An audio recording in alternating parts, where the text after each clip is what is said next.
Good morning बच्चों। Class 8 के बच्चे ध्यान देंगे। Fundamental rights and fundamental duties जो हम लोगों ने टेक्स्ट बुक रीडिंग किया था और उसमें बहुत बड़े स्तर पर हमने लाइन बाय लाइन पढ़ने और समझने का प्रयास हम लोगों ने किया था। तो आज हम लोग इसी दोनों सेगमेंट का यानी कि फंडामेंटल राइट का और फंडामेंटल ड्यूटीज़ का हम लोग दो सेगमेंट में मैं वीडियो भेज रहा हूँ, उसको स्टडी हम लोग करेंगे। और जहाँ कहीं भी तुम लोग को दिक्कत आएगी फिर अगेन तुम हमसे बात कर सकते हो।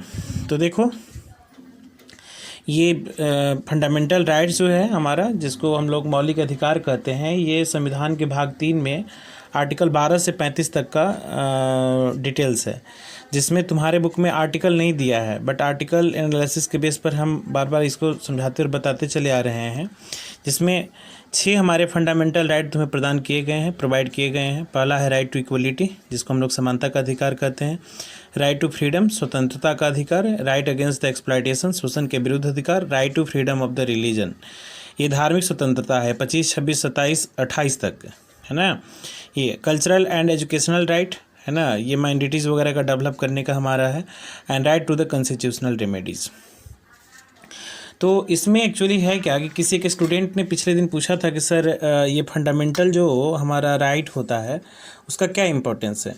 तो फंडामेंटल राइट का इंपॉर्टेंस स्वाभाविक है कि fundamental rights make sure that all the individuals, है ना, should get the freedom to make their life happy and worth living. ये है कि जब तुम किसी भी देश में जन्म लेते हो तो तुम्हें कुछ बेसिक तुम्हारी नीड होती है, तुम्हारी कुछ ऐसी अपनी आवश्यकताएं होती है, उसको फुलफ़िल करने में कोई बाधा ना हो, कोई अनावश्यक तौर पर तुम्हें टॉर्चर न करे। इसको ध्यान में रख करके ना तुम्हें दिया गया है ये सारे फंडामेंटल राइट, जिसमें इक्वलिटी समानता की बातें हैं, फ्रीडम स्वतंत्रता की बातें हैं। Fundamental rights provide equal status and opportunity to every citizen, ये हमारे देश के नागरिकों को, है ना, समान रूप से स्टेटस प्रोवाइड करता है और उसे आगे बढ़ने का अपॉर्चुनिटी भी, मतलब उसको हम लोग ये कहें कि मौका एक है हमारा तुम्हें आगे बढ़ने का। Fundamental right save the people from gathering exploitation by the state और एनी इंडिविजुअल्स, तुम्हें ये शोषण से बचाता है। कोई भी व्यक्ति पर्सनल हो या तुम्हारा इनमें से सामूहिक रूप से कोई तुम्हारा एक्सप्लॉइट नहीं कर सकता है। तुम्हारे मूल अधिकारों की रक्षा करना संविधान का हमारा कर्तव्य है, उसी को ध्यान में रख करके हमारा ये तुम्हें फंडामेंटल राइट प्रोवाइड किए गए हैं। जिसमें एक है तुम्हारा राइट टू इक्वलिटी, जिसको हम लोग यहाँ समानता का अधिकार की बात करेंगे। तो इसमें आर्टिकल ये 14, 15, 16, 17, 18 ये 4 है, जिसमें ये किसी भी देश में कोने में रहने का, किसी भी देश के कोने में तुम्हें रहने का अधिकार प्रदान है। तुम किसी भी सेक्टर्स में अपने आप को न प्रमोट कर सकते हो, इसकी समानता तुम्हें प्रदान करती है। यानी कि तुम्हें किसी भी प्रकार का जो है जिसमें देखो रिलीजन हो गया, कास्ट हो गया, सेक्स जो हो गया, हमारा लैंगिक भेदभाव भी हमारा नहीं चल सकता है। और the constitution establish equality before law and equality in the protection by law irrespective of the status caste. ये ध्यान नहीं रखता है कि कौन क्या है, उसको बस इतना ही ध्यान रखा जाता है कि सभी देश के नागरिक हैं, समान रूप से उनको इक्वली ट्रीट करना है हमारा। उसमें रंग का भेद नहीं हो सकता है, धर्म का भेद नहीं हो सकता है, उसमें तुम्हारा क्या कहते हैं, तुम्हारे क्रीड का, तुम्हारे रेस का कोई डिस्क्रिमिनेशन नहीं हमारा हो सकता है। और आर्टिकल 18 था, किसी एक बच्चे ने पूछा था ये खान बहादुर, सरदार बहादुर, ये सब जो राय बहादुर, तो ये सब कुछ खास हमारे ड्यूक हुआ करते थे जो लोग एक दूसरे को ये प्रदान करते थे।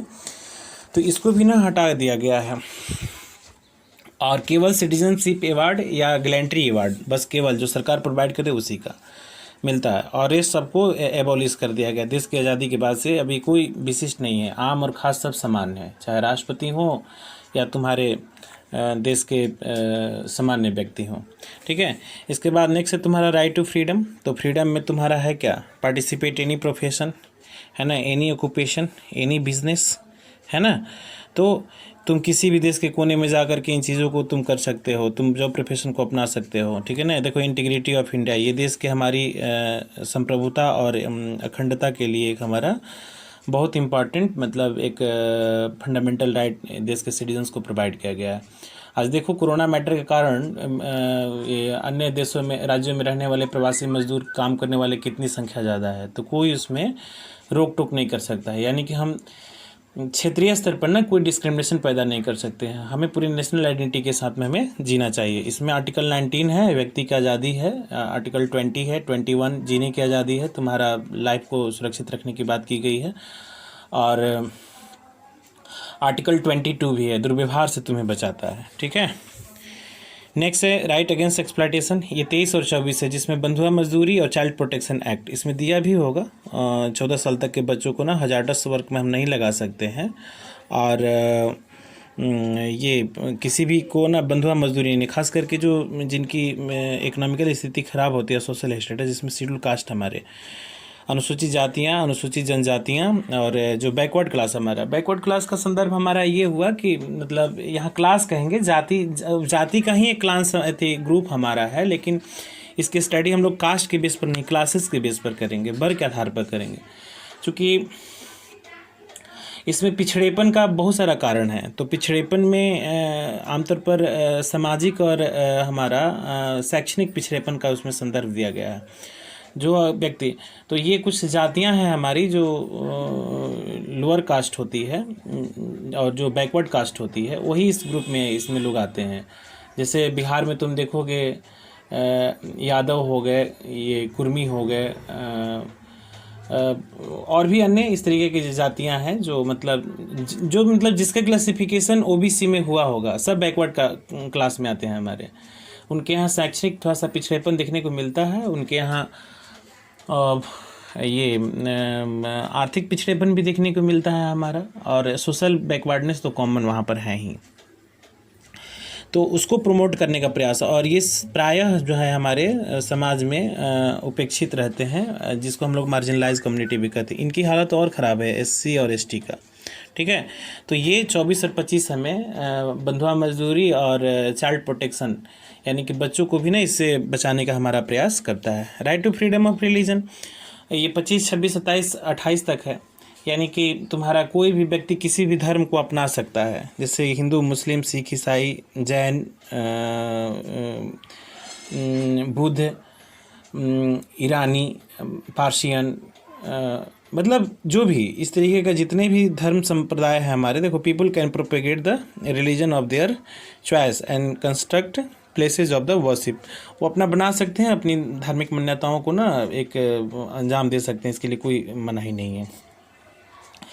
कल्चरल एंड एजुकेशनल राइट, इसमें देखो माइनॉरिटीज़ जो हमारा इंस्टीट्यूशनल डेवलपमेंट की बात की गई है। अब जैसे कि देखो कि कोई भी स्कूल पढ़ता, ये जब रन करता है तो अपने ये स्कूल के बच्चों को तमाम प्रकार की वो शिक्षा देता है। तो उसमें कुछ धार्मिक भी मतलब हमारे ऐसे होते हैं, जैसे कि क्रिश्चियन जो मिशनरी बेस हमारी एजुकेशन होती है, उसमें कुछ ना कुछ ईसा मसीह और क्रिश्चियन के बेस पर आधारित हमारा होता है। जैसे मदरसा हो गया, मकदब हो गया, वो इस्लाम के बेस पर चलता है। इसके बाद में अब हिंदू बाहुल्य क्षेत्रों में जो होता है, वहाँ पर हम ही लोग सरस्वती वंदना करते हैं। तो कहने का मतलब है कि सेकुलर प्लेस होने के बावजूद, ये सोशली एंड एजुकेशनली एम्पावरमेंट होने के बावजूद भी तुम किसी भी मतलब धर्म के आधार पर भी ना, अगर मैंडेटीज़ का या मेजॉरिटीज़ के बेस पर तुम अगर कुछ इस तरीके के इंस्टीट्यूशन का डेवलपमेंट करते हो, तो उसकी भी स्वतंत्रता हमारे बिहार में ही देखो तुम, संत माइकल है, संत कैरेंस है, सेंट जेवियर्स है। इसके बाद में कितने सारे इस्लामिक भी है, अरबी फारसी विश्वविद्यालय है, बहुत सारे ऐसे ही मतलब हिंदू समर्थित भी स्कूल हमारे चलते हैं। ठीक है, तो हिंदू यूनिवर्सिटी है, मुस्लिम यूनिवर्सिटी है, तो ये सब इसी एक्ट के तहत हमारा होता है।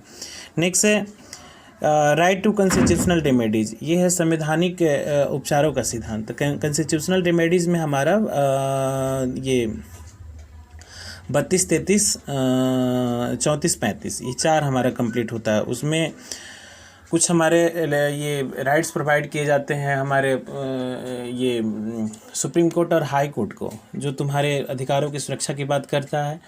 कॉन्स्टिट्यूशन में सुधार करने का अधिकार हमारा देश के संविधान को और देश की जो लेजिस्लेटिव असेंबली होती है हमारी, उसके पास में सुरक्षित होता है। देखो, fundamental rights granted by the constitution had the right no been there all other rights would have been meaningless। इसके बिना देखो यहाँ पर वायलेटेड जो होता है हमारा, जो कोई राज्य या कोई हमारा पर्सनल सिटीजन्स वगैरह इसका वायलेशन हमारा नहीं कर सकता है, और आप कहीं ना कहीं परेशानी का सबब बन जाइएगा। तो ये suspension is only temporary and as soon the emergency of the right is restored. तो ये वहाँ पर तुम्हारे अधिकारों को सुरक्षित रखने की बात हमारी करता है। नेचर ऑफ फंडामेंटल राइट, तो इसमें स्पष्ट तौर पर जिक्र किए हुए है कि कास्ट के बेस पर, क्रीड के बेस पर, सेक्स के बेस पर, रिलीजन के बेस पर हम कोई भेद नहीं पैदा कर सकते हैं, इसीलिए तुमको फंडामेंटल राइट प्रोवाइड किया गया है। दूसरा है उसमें हाई कोर्ट और सुप्रीम कोर्ट का हस्तक्षेप जो होता है, जो तुम्हारे फंडामेंटल राइट के वायलेशन को बचाता है, और ये जस्टिएबल है, मतलब ये न्याय के सिद्धांतों पर हमारा आधारित है। Fundamental rights are not absolute. ये कभी कभी सस्पेंशन भी किया जाता है, जैसे तुम्हारा देश अगर आपातकाल की स्थिति से गुजर रहा होता है तो उसको सस्पेंस कर दिया जाता है, या ऐसे चीज़ों को ना आज़ादी, मतलब ये नहीं कि किसी को तुम हार्म पहुंचाओ, अगर तुम्हारा हार्म है तो वो ऑफेंस यानी कि क्राइम हमारा हो जाएगा, तो उससे भी तुमको प्रोटेक्ट करने का प्रयास करता है। और इसके बाद में कह रहा है कि फ्रीडम कैन बी सस्पेंडेड। हाँ, तो इमरजेंसी की कंडीशन, कोई ख़तरनाक युद्ध चल रहा हो, या आज ही देखो हमारा पेंडेमिक कंडीशन है, यहाँ पर लॉकडाउन में चीज़ों को ये किया जा रहा है, तो अधिकार तो नहीं छीने गए हैं, लेकिन दबाव तो ज़रूर महसूस हो रहा है। रोड बजाते हो, पुलिस तुमको टॉर्चर करती है, भगाने का प्रयास करती है, तो तुम्हें तो बुरा ही लग रहा होगा ना, लेकिन ऐसे कंडीशन में आपके अधिकार को सीमित कर दिया जाता है हमारा। इसके बाद में कुछ और भी हमारे एक्ट हैं, जिसमें maintenance of internal security act Misa है, देश के आंतरिक सुरक्षा को बनाए रखने के लिए है। Defence of the India rules, ये देश की रक्षा से जुड़ा हुआ हमारा है। प्रिवेंटिव डिटेंशन एक्ट पीडीए होता है, या पोटा एक आया था, प्रिवेंशन ऑफ टेररिस्ट अटैक वाला जो था हमारा, आतंकवाद निरोधी दस्ता को ये करने का। तो इस तरीके से कुछ स्पेशल हमारे राइट होते हैं, जहाँ पर इन चीज़ों का विशेष ख्याल रखा जाता है कि कैसे मतलब तुम्हारे अधिकारों की रक्षा की जाए। तो इस वीडियो में मैं फंडामेंटल जो राइट है ना उसी को डील किया है। नेक्स्ट वीडियो में हम फंडामेंटल ड्यूटीज़ को ये डिटेल्स में तुमको बताने का प्रयास कर रहे हैं। ठीक है बच्चों, तो इस वीडियो में आपको फंडामेंटल राइट का कंप्लीट एनालिसिस करके मैंने आपको बता दिया है। हालांकि ये सब बातें जो 2 क्लास पीछे चला था उसमें खूब जम के हम लोगों ने पढ़ा है, समझा है, इसके बावजूद भी मैं वीडियो के माध्यम से तुमको दे रहा हूँ ताकि तुमको सहूलियत हो।